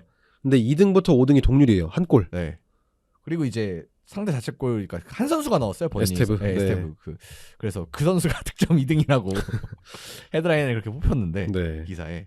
그러니까 그 정도로 사실 그러니까 헬 홀란 말고는 득점이 또 안 나오고 있다는 거죠. 그렇죠. 아직 초반이긴 하지만. 그래서 확실히 이제 홀란 말고 다른 이제 제2의 득점원을 누가 해줄 것이냐, 뭐 이것도 맨시티에 있어서 중요할 것 같고. 그리고 뭐 이제 요 수비 문제는 뭐 로드리나 이렇게 돌아오면 또 괜찮아질 거니까. 일단은 이제 주요한 문제는 이제 홀란의 득점력을 좀 분산시켜줄, 그러니까 좀 책임을 같이 져줄 그런 자원을 발굴하는 게 좀 필요할 것 같고. 그리고 윙 쪽에서는 뭐 좀 여러 선수들이 있고 도쿠가 지금 굉장히 잘하고 있긴 하지만 네. 좀 더 이제 다른 선수들이 도움을 많이 줘야 되지 않을까. 그래서 다른 선수들이 어쨌든 그러니까 1번은 있는데 윙에서도 그렇고 스트라이커에서도 그렇고 네. 2번 선수들이 좀 맨시티에서 많이 필요할 것 같아요. 나타나는 게. 저는 그런 부분에서 도쿠는 뭐 잘하니까 제외를 네. 하고 마르무시의 활약이 중요할 것 같아요. 네. 어쨌든 셰르키도 돌아오고 나서 확실히 강점을 보여주고 있고 마르무시가 유일하게 조금은 붕 뜬다라고 평가를 할 수 있을 것 같은데 네. 이 마르무시가 과연 리그 중후반기에 가면서 어떤 식으로 적응을 해나가느냐가 맨체스터 시티의 이 득점 분포도에 있어서 굉장히 중요한 역할을 할 수 있을 것 같습니다. 그렇습니다. 그래서 맨시티도 이번에 또 이변에 희생양이 됐고요. 그러면서 웃고 있는 팀이 있습니다. 아스날은 웃고 있다. 아스날은 이게 참 이게 내용을 보면 조금 이제 가슴이 아픈 경기긴 했는데 어제 이겼어요. 이겼습니다. 이게 진짜 어쨌든 몇 주째 반복되고 있긴 한데 아스날은 어쨌든 이겼어요. 네. 뭐 챔피언스리그에서는 엄청난 모습을 보이면서 지금 아틀레티코 마드리드를 이겼는데 박살을 냈죠 그냥. 네. 리그 경기에서는 지난 풀럼 원정이랑 사실 그 둘이 유니폼 섞어놓으면 몰라요. 네. 그 정도로 답답했습니다. 그래서 진짜 꾸역승이라고 하죠. 네. 이거를 계속 이어오고 있는 아스날인데 여기도 결국 이제 이번 경기 세트피스였단 말이에요. 네. 이번 경기에서는 에제의 데뷔골이 터졌죠. 네. 에제의 데뷔골 역시도 세트피스의 과정 속에서 나왔기 때문에 아스날의 세트피스가 확실히 좋은 모습을 보여주고 있다는 점을 다시 한번 증명하는 경기가 아니었나라는 생각이 듭니다. 일단은 뭐 아스날 세트피스는 지난 시즌부터 뭐 큰 주목을 받았었고 이번 시즌도 굉장히 뭐 주요한 그 득점 루트로 또 주목을 받고 있고. 아스날이 아마 이번 시즌에 세트피스 골이 더 많지 않나요? 그러니까 그 리그에서? 네, 득점이 16골인데 오픈 플레이에서의 득점이 5골. 그렇네. 그리고 세트피스에서의 득점이 9골이에요. 그래서 PK까지 치면 11골이에요, 세트피스가. 오픈 플레이가 5골인데. 네. 그래서 이 정도로 좀 위협적인 세트피스를 보여주고 있고, 뭐 이게 당연히 리버풀도 초반에 그랬지만 언젠간 이제 결과를 경기력대로 받아들여야 되는 때가 올 수도 있겠습니다만 일단은 이기고 있다는 건 좋은 게 아닌가. 그리고 아스날은 조금 안심해도 되는 게 수비력이 너무 좋습니다. 맞죠. 리버풀은 이제 그렇게 꾸역승을 할 당시에도 이제 먹히면서 역전하고 그랬으니까 막판에. 근데 여기는 그냥 단단하게 버티고 한 골 딸깍하고 버티고 요게 되니까. 지금 9경기에서 3골만을 실점했고요. 네. 그리고 최근 3경기를 보시면은 유효슈팅이 단 1개입니다. 상대에게 허용한 유효슈팅이. 이번 경기에서 은케티아가 또 공교롭게도 에디 은케티아가 유효슈팅을 시도한 게 사실상 3경기 만에 아스날이 허용했던 유효슈팅이었습니다. 그 정도로 사실 거의 뭐 아스날 무패 우승 시절, 뭐 아니면 이제 무리뉴의 첼시 뭐 이런 게 생각날 지금 정도로 예. 막 그런 기사가 계속해서 네. 나오고 있어요. 막 아스날이 최소 실점을 깰 수 있을까 해서 이제 막 뭐 저희가 과거에 지난주에 뭐 그런 얘기를 했었죠. 지난주가 네. 지난주인가 하여튼 첼시의 그런 이야기도 네. 나오고 있고 뭐 과거 칼리아리 막 이런 이야기도 나오면서 아스날의 실점에 대해서 굉장히 좀 주목하는 상황들이 많거든요. 지금 9경기 3실점이거든요. 네. 그러면 이제 38경기니까 한 6배수로 가면 한 18실점? 뭐 그 정도 되거든요. 네. 수치상으로만 보면 근데 충분히 시도를 할 수는 있지만 어쨌든 네. 뭐 우리의 기록에도 근접할 수 있는 뭐 그런 수치가 나오기도 하고 뭐 그리고 뭐 무패 우승 시즌만큼의 어쨌든 수비력은 뭐 보여주고 있는 것 같습니다. 일단 뭐 무패 우승 시절에는 사실 수비가 그렇게 강하지는 않았어요. 오히려 더 과거에 있었을 때 뭐 토니 아담스가 있었던 1998, 99 시즌이 17골 실점을 했습니다. 이때가 아스날의 어떻게 보면은 수비적으로는 가장 강했다라고 볼 수 있는데 지금 그거에 버금가는 수비 실력이 나오고 있다라는 점이 굉장히 긍정적인 포인트로 작용을 할 수 있을 것 같아요. 근데 조금 뭔가 불안한 부분이라고 한다면 98, 99 시즌은 맨체스터 유나이티드 트리플 시즌이잖아요. 그렇죠. 17골을 실점하고 2등을 했었습니다. 네. 근데 뭐 사실 지금 뭐 세트피스가 많아서 그렇지 득점 수도 지금 좋거든요. 9경기 16득점이면. 네. 득점 자체의 분포도도 좋고 다 좋습니다만 유일하게 지금 계속 걸리는 점은 이 빅터 요케레스의 활약. 여기는 좀 부진이 길어지고 있다고 봐야겠죠. 사실상 지금 만약에 요케레스가 리버풀에 있고 리버풀에서 그런 성적을 냈잖아요. 그럼 지금 그 머지사이드의 교수형이 돼서 지금 실려 있을 정도로 요케레스의 활약이 사실 그렇게 좋지는 못해요. 물론 이제 팀이 잘 나가고 있으니까 약간 묻히는 감이 있는데 사실 그러니까 요케레스가 처음에 왔을 때 기대했던 그거에 비하면은 어쨌든 지난 시즌 아마 유럽에서 가장 많은 그 케인이었나요? 네, 아니, 요케레스 맞습니다. 요케레스 맞죠? 네. 그 가장 많은 득점을 기록하였던 선수였고, 그다음에 워낙 많은 팀들이 달려들었었고, 결국 이제 요케레스가 이제 아스날 선택한 거잖아요, 사실상. 그렇죠. 네, 그랬었기 때문에 기대를 많이 받았는데, 이거는 이제 저희가 뭔가 얘기했었던 요케레스가 아스날의 전술에 그렇게 맞진 않다라는 얘기가 좀 더 맞는 얘기가 되고 있지 않을까. 근데 딴 거보다 경합을 너무 못해요, 요케레스가. 그러니까 사실 떡대는 이게 되게 잘 버텨줄 것 같이 생겼는데. 네. 이게 넘어지면서 경합을 합니다. 그래서 지금 모든 수비진과 경합을 했을 때 다 넘어졌어요. 거의 지금 한 경기에 한 3-4번은 넘어질 정도로 지금 이 밸런스를 잡는 게 굉장히 중요해 보이고 그나마 요케레스가 잘하는 게 열심히 뛰는 거. 진짜 활동량은 진짜 그거 하나만큼은 열심히 하고 있다. 수비력이 좀 기여가 돼요. 아스날에.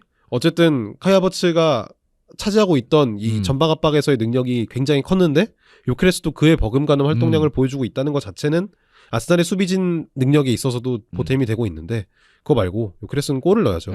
득점력은 오히려 메리노가 좋아요. 그렇죠. 그래서 뭐 물론 이제 아직까지 뭐 몇 개를 안 됐고 뭐 시즌 끝날 때까지 길게 좀 봐야겠습니다만 사실 실망스러운 건 사실이고 나중에 이제 진짜 뭐 예를 들면 챔피언스리그 토너먼트 단계에 가거나 아니면 리그에서 정말 우승 경쟁을 하는 중요한 순간이 오거나 하면은 이런 점이 발목을 잡을 수는 있겠죠. 근데 어쨌든 이제 11월 A매치 기간쯤이 되면은 카이 하버츠가 돌아옵니다. 네. 그리고 아스날이 일단은 생각하고 있는 게 카이 하버츠가 넘버원이기 때문에 카이 하버츠의 득점력이 만약에 살아난다면 요케레스도 이제 부담을 덜 수 있을 거예요. 사실 요케레스가 지금 너무 부정적인 이야기만 하긴 했습니다만 소화하고 있는 경기량이 너무 많아요. 그러니까 계속 나와야 되니까. 네, 계속 나오고 90분까지 계속 뛰고 그러면서 국가대표도 갔다 오다 보니까 체력적으로는 확실히 좀 지칠 수밖에 없는 상황이긴 하거든요. 그렇기 때문에 경합이 못한 거다라고 조금 이제 위로를 해야겠죠. 자기 위로. 네, 위로를 해야 이제 좀 나아질 것 같은데 그런 부분을 제외하더라도 카이 하버츠가 돌아오면 그래도 공격진에서의 선택지가 많아진다. 그리고 곧 우리가 잊고 있었던 제주스도 돌아오기 때문에 이 선수까지도 만약에 활용이 된다면 요케레스의 부담이 많이 줄어들 수 있겠다라는 점은 긍정적인 상황으로 보여집니다. 뭐 그리고 이제 저희가 뭐 계속 변수가 일어난 경기들을 살펴드렸지만 다른 팀들이 좀 미끄러지고 있어요. 뭐 맨시티, 리버풀, 뭐 첼시, 맨유는 뭐 초반에 조금 좋지 않았으니까. 그래서 지금 2등이 본머스예요. 그렇죠. 그리고 4점 차입니다. 벌써 조금 뭔가 경쟁 팀들이 알아서 쓰러져주고 있으니까. 이거는 이제 뭐 지난 시즌 리버풀도 약간 그런 감이 있었습니다만 약간 우승을 위한 기운이 모이는 게 아닌가. 사실 그리고 초반에 일정이 굉장히 험난했기 때문에 OT 원정, 안필드 원정을 이미 끝냈어요. 네. 아스날은. 그런 거를 생각을 해본다면 굉장히 지금 좋은 분위기라고 할 수가 있겠죠. 그리고 맨체스터 시티도 만났고 그리고 이 뉴캐슬 원정도 사실 네. 굉장히 험난한데 뉴캐슬 원정에서도 승리를 거두었고 이런 점을 생각을 해본다면 확실히 이번 시즌만큼은 되게 분위기가 좋다. 그리고 험난한 일정을 잘 이겨냈다. 라고는 볼 수 있을 것 같습니다. 확실히 그 리버풀 경기가 좀 큰 것 같아요. 리버풀이 이제 초반에 흔들리고도 있고, 네. 그리고 지금 생각보다 더 많이 내려갔기 때문에 뭐 몇 대결 저봤자 3점이잖아요. 그러면 그쵸? 남경기가 네. 하나니까 네. 이미 3점도 확보를 했고 그런 면에 있어서 봤을 때 진짜 이거는 적기가 아닌가. 아스날이 굉장히 오랫동안 우승을 못했으니까 오랫동안.